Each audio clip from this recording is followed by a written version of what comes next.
전기차를 떠올리면 무엇이 생각나시나요? 많은 분들이 테슬라와 세련된 소형 세단, 기묘한 사이버 트럭을 떠올리실 겁니다.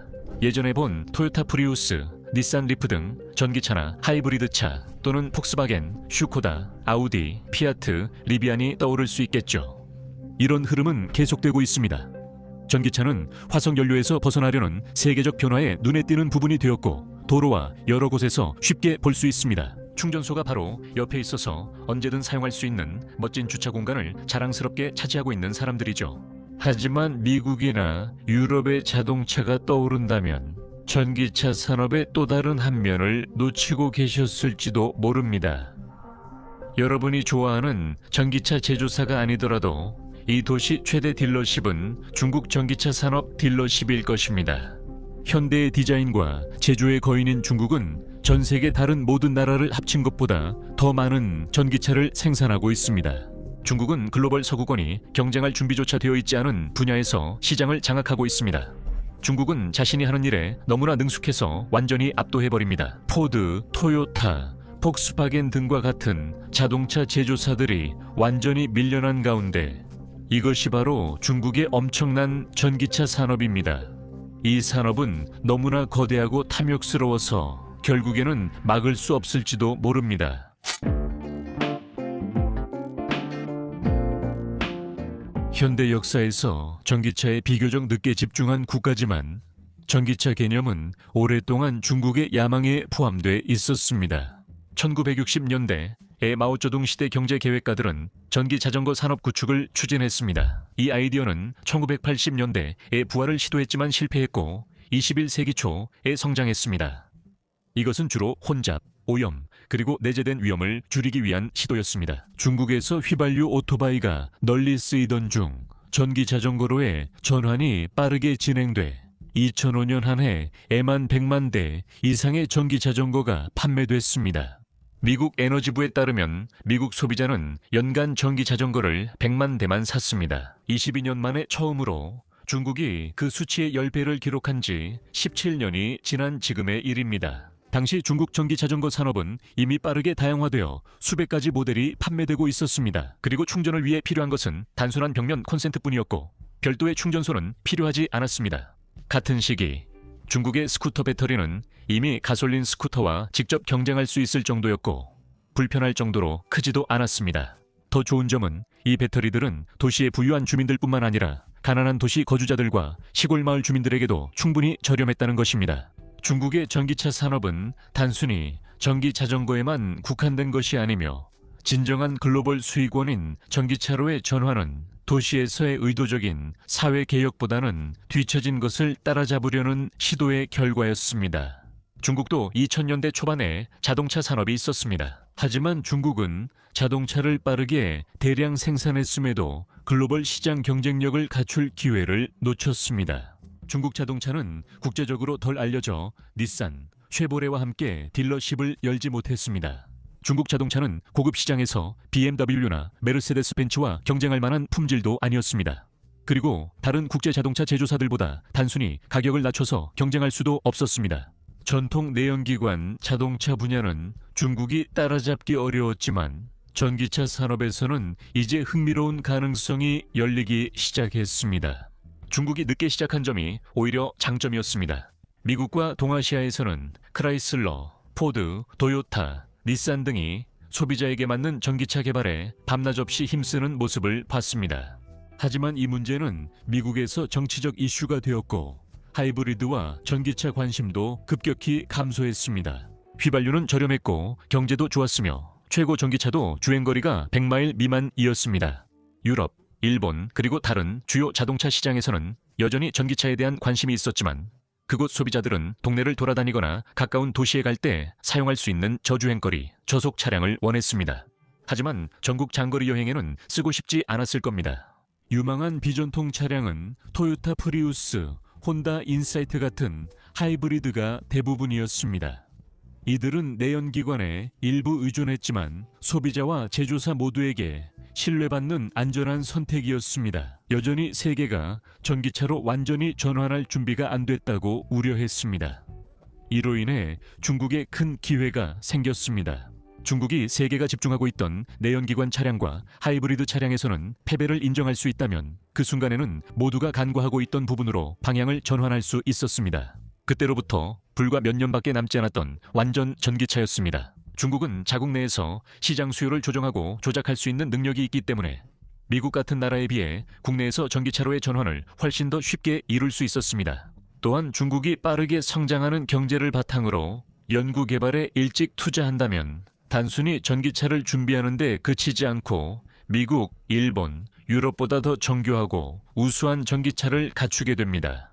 이 과정에서 중국은 국제 석유에 대한 의존도를 줄이고 심각한 대기 오염 문제도 완화할 수 있습니다. 이미 2001년부터 중국은 대량으로 전기차를 생산하기 위해 필요한 기술에 자금을 집중적으로 투입했고 핵심 기술 발전이 이루어졌을 때 제조업이 폭발적으로 성장할 수 있는 기반을 마련했습니다.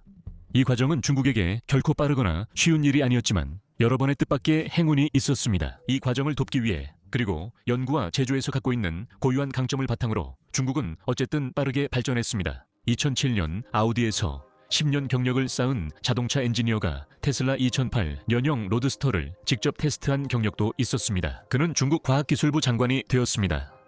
그는 전기차 연구 생산을 중국 최우선 과제로 만든 결정으로 인정받고 있습니다. 그 후 중국은 전기차 기업들이 힘든 개발 기간과 저조한 판매를 극복할 수 있도록 막대한 보조금을 지급하기 시작했고 잠재 고객들이 그들이 판매하는 제품을 구매하도록 장려하기 위해서도 보조금을 지원했습니다. 중국 정부는 소비자 구매 전 자국 자동차 업체에 전기차 생산을 맡겨 대중교통에 투입했습니다.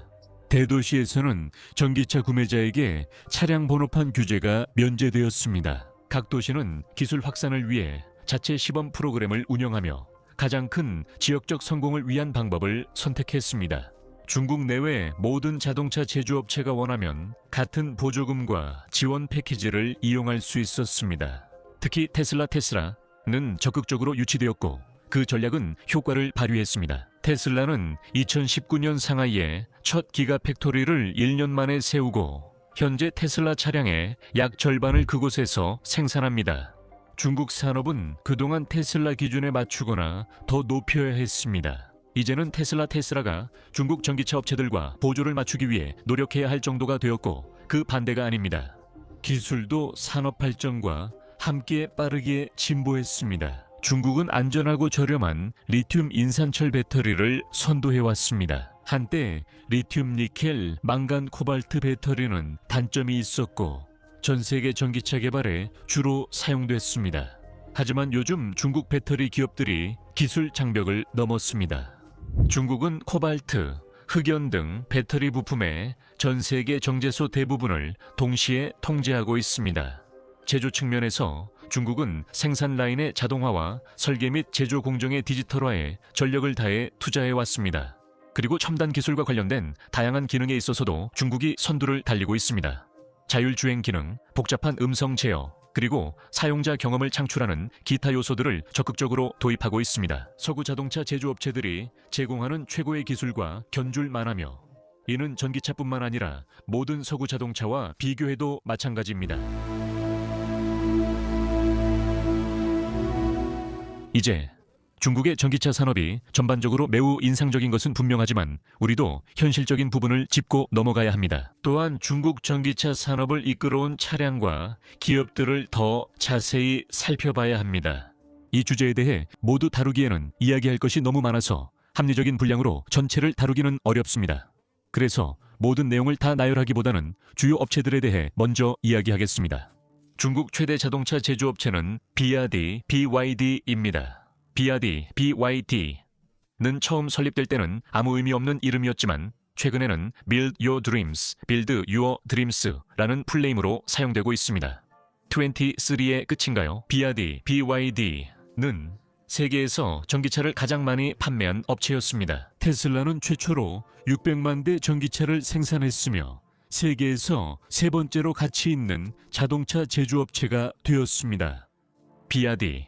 BYD는 배터리와 전기 모터의 제조부터 차량의 외관과 내부를 구성하는 부품 생산까지 생산 과정의 모든 단계를 직접 통제하는 기업 중 하나입니다.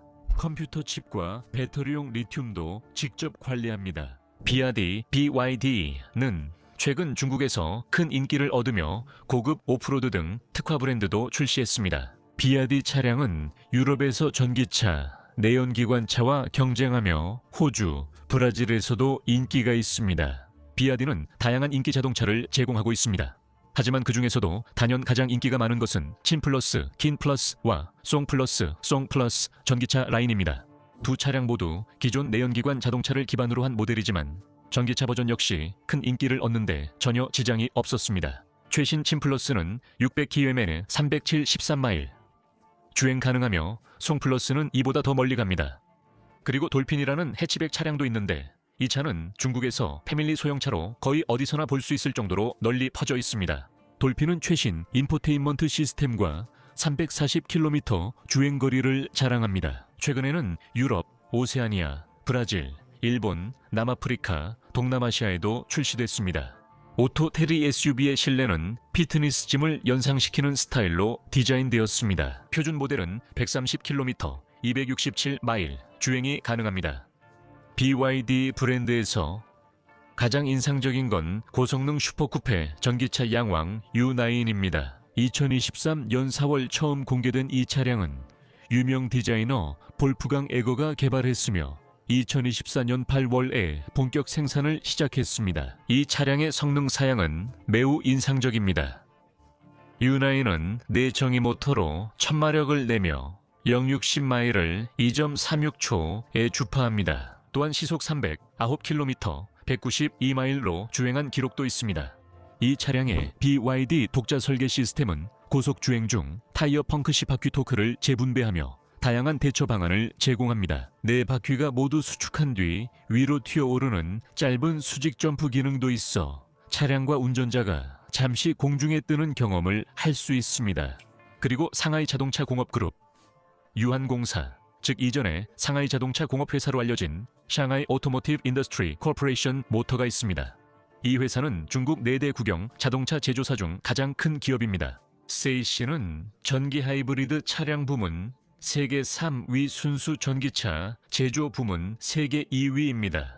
세이아이씨는 자체 브랜드와 폭스바겐, 제너럴 모터스 등과의 합작사를 통해 다양한 사업을 합니다. 세이아이씨는 여러 자동차 모델로 성공을 거두며 유럽 시장 진출을 위해 지속적으로 노력하고 있습니다. 세이아이씨는 놀라운 속도로 새로운 자동차 모델을 출시하며 종종 한 해에 출시되는 모든 중국 신차 모델 중에서 비정상적으로 높은 비율을 차지하기도 합니다. 세이씨의 인상적인 자동차 중 IM 모터스가 생산한 LEI 있습니다. 이 차량은 전기 주행거리 382마일, 약 615km입니다. L7은 고속도로에서 완전 자율주행, 도심에서는 반자율주행이 가능하며 운전 명령에 따라 호출이나 자동 주차도 가능합니다. 대부분이 쓰는 유선 충전과 달리 무선 충전도 추가했습니다. 더 세븐 외에도 LS6가 있습니다. LS6는 700km 주행거리의 크로스오버 SUV로 제로백이 3.5초입니다. 세이아이씨는 영국 자회사 MG모터로 MG4 전기차를 판매합니다. 이 차량은 배터리가 완전히 방전된 상태에서 단 5분 충전만으로 100km, 124마일을 주행할 수 있습니다. 같은 자회사에서 나온 크로스오버 SUV Z-는 호주에서 역대 가장 저렴한 전기차로 출시되어 큰 반향을 일으켰고 현재 SAIC의 베스트셀러 모델이 되었습니다. 사이버 GTS 전기 로드스터는 전 세계에서 생산되며 0-60마일, 약 96km, 가속이 3초에 불과합니다. 최고 속도 시속 200km, 124마일, 0 최고 속도 2초, 언리얼 엔진사 기반 엔터테인먼트 시스템 탑재. 왜 안 되겠습니까? 샹하이 오토모티브 인더스트리 코퍼레이션. 자회사들은 또한 라이징 오토프라는 고급 세단을 생산했는데 이 차량은 160km, 즉 410마일이 넘는 주행거리를 자랑합니다. 그리고 라이징 오토 R7이라는 크로스오버 SUV 버전도 있는데 이 차량 역시 비슷한 주행거리를 제공합니다. 이 회사의 전기 미니밴인 맥시스 미4나인은 150km, 즉 400마일의 주행거리를 자랑합니다. 그리고 이는 대형 브랜드를 훨씬 뛰어넘는 성능입니다. 순수 성능에 대한 질문도 있습니다. 중국 전기차 중 일부는 세계 최고 스포츠카에 버금가는 성능을 자랑합니다. 양왕 U9을 언급했는데 이 차량은 최고 속도가 109km, 즉 192마일에 달합니다. 하지만 이 차량조차도 중국이 제공하는 가장 빠른 전기차는 아닙니다. 타이틀은 EP9에게 돌아갑니다. 최고 속도는 시속 394마일, 314km입니다. 카본 파이버 셰시와 첨단 토크 벡터링 시스템이 적용되어 제로백 2.7초와 바퀴별 동력 제어가 가능합니다. 세계 2위 스마트폰 제조사 샤오미 수맥스는 최고 시속 165km를 자랑합니다. 시속 165마일, 주행거리는 약 800km, 500마일입니다.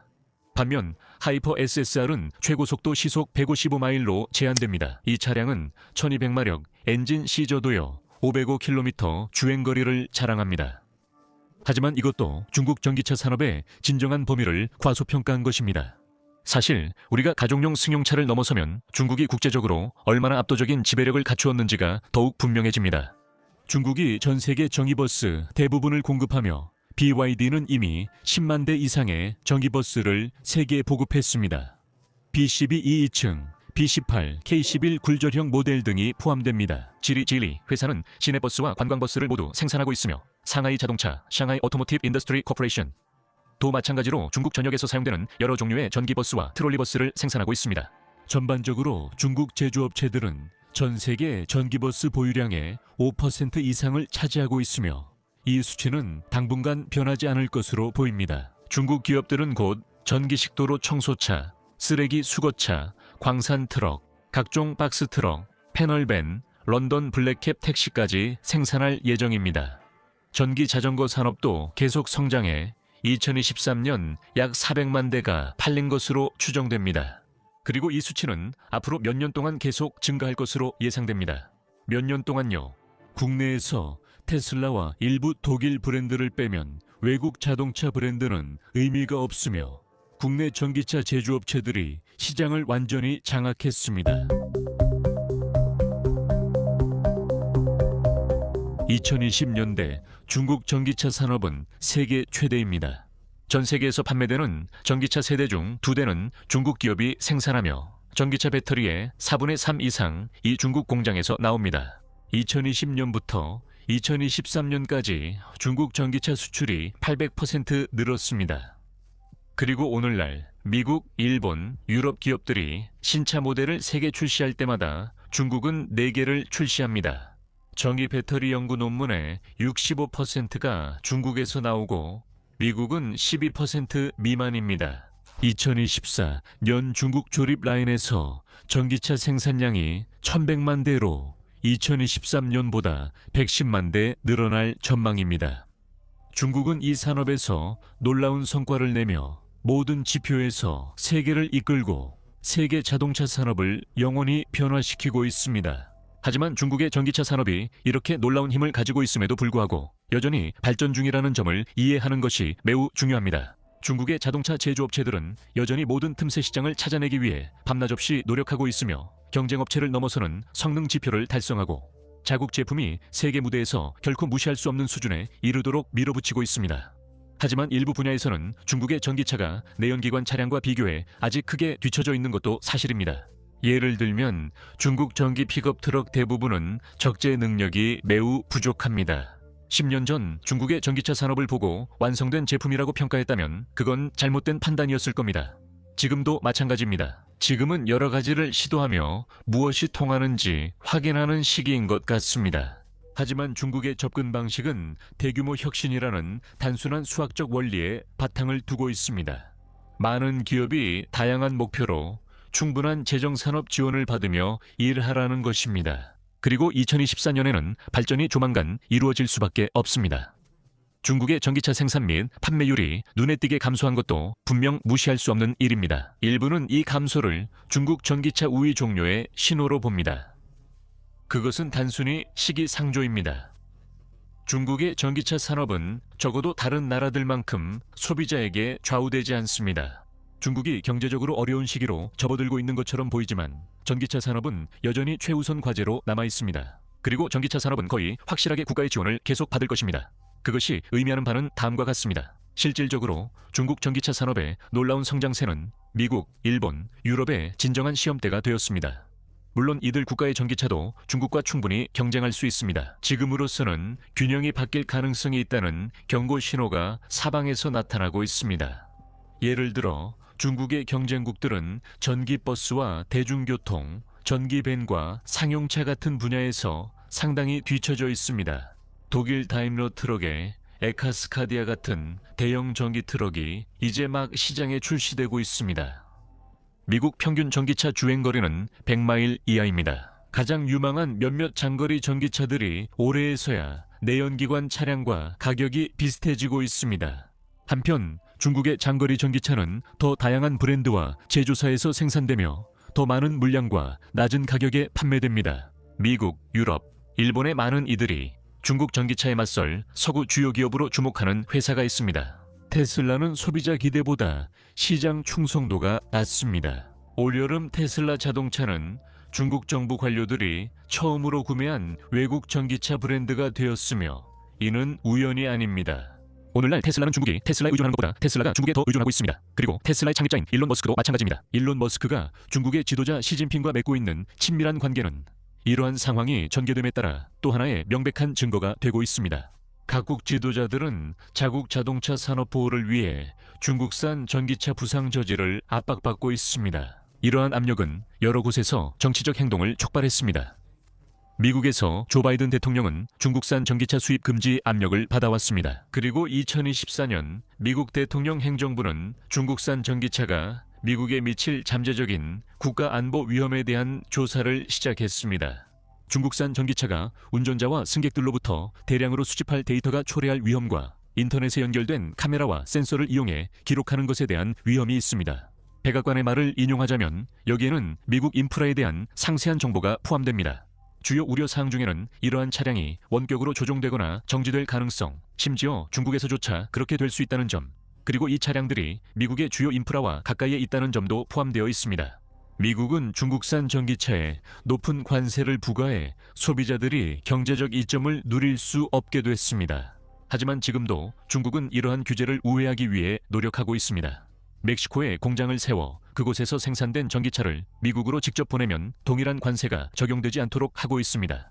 가격 장벽이 없으면 중국산 전기차는 미국산의 절반 가격이라 중국이 미국 전기차 시장을 크게 잠식할 수 있습니다. 미국 제조업연합은 이 결과가 미국 자동차 산업의 멸종 수준의 사건이 될 수 있다고 경고했습니다. 유럽연합은 2024년 7월 중국산 전기차 관세를 인상해 자동차 제조업체의 비용을 높였습니다. 관세는 17.5%에서 38%까지 인상됐으며 이는 중국산 전기차에 적용되는 10% 기본 관세에 추가된 것입니다. 이런 조치가 중국 전기차 산업의 성장을 늦출 수는 있지만 완전히 막을 수는 없습니다. 관세를 인상하는 것은 단순히 중국 자동차 제조업체들과 심지어 중국 공산당 CCP 자체에게도 차량 가격을 더 낮추도록 유인을 제공하는 셈입니다. BYD의 해치백 시걸 등 일부 차량은 미국 동급보다 저렴하고 중국은 멕시코에서처럼 관세에도 불구하고 가격 경쟁력을 유지합니다. 중국산 자동차 수입을 금지해도 중국은 생산을 외주화해 다른 나라에서 자동차를 수입할 수 있습니다. 자동차 자체를 금지할 수도 있습니다. 하지만 이는 중국과의 무역 전쟁으로 이어질 수 있고 그 경우 전 세계가 중국만큼이나 큰 고통을 겪을 수 있습니다. 그리고 중국은 여전히 차량을 생산하고 놀라운 속도로 공장에서 계속해서 자동차를 내보내고 있습니다. 중국 전기차가 이미 얻은 이 모멘텀을 어떤 노력으로도 멈출 수 있을지는 확실하지 않습니다. 모든 지표는 중국의 전기차 산업이 앞으로도 계속될 것임을 보여줍니다. 그들이 만든 차량은 곧 미국, 유럽연합, 아시아 등 세계 여러 거리에서 달릴 가능성이 큽니다. 만약 다른 세계 각국 정부들이 중국 전기차 산업을 막고 싶다면 아직 시간은 남아있지만 지금까지 해온 것보다 훨씬 더 잘해야 할 것입니다. 시청해 주셔서 감사합니다.